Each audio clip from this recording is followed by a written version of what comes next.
Évangile de Jésus-Christ selon saint Luc, chapitre 10, versets 38 à 42. En ce temps-là, Jésus entra dans un village. Une femme nommée Marthe le reçut. Elle avait une sœur appelée Marie qui, s'étant assise aux pieds du Seigneur, écoutait sa parole. Quant à Marthe, elle était accaparée par les multiples occupations du service. Elle intervint et dit, « Seigneur, cela ne te fait rien que ma sœur m'ait laissé faire seule le service. Dis-lui donc de m'aider. » Le Seigneur lui répondit, « Marthe, Marthe, tu te donnes du souci et tu t'agites pour bien des choses. Une seule est nécessaire. Marie a choisi la meilleure part, elle ne lui sera pas enlevée. » Acclamons la parole de Dieu.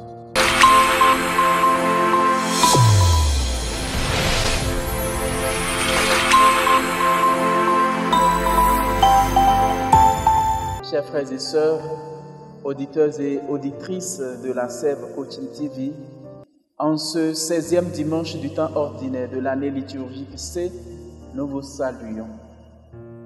Marie a choisi la meilleure part, elle ne lui sera pas enlevée. Cette parole de Jésus peut paraître choquante quand on peut assimiler l'attitude de Marie à une attitude de paresse au moment où Marthe, sa sœur, se tracassait, se démerdait pour apprêter le repas.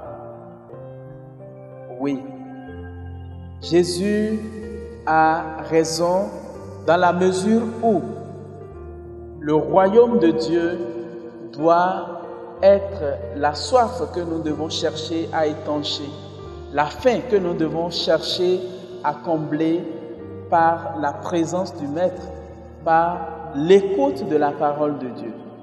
Et cela fera que celui qui écoute comprendra qu'il fait des progrès en avant vers le royaume. Et après avoir écouté la parole de Dieu, nous pouvons désormais travailler pour notre propre subsistance, à savoir le pain.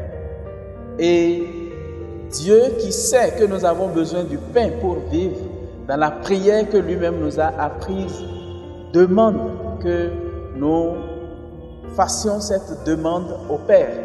Donne-nous notre pain de ce jour. Le pain de ce jour, nous en avons besoin et le Seigneur nous le donne quand nous le lui demandons.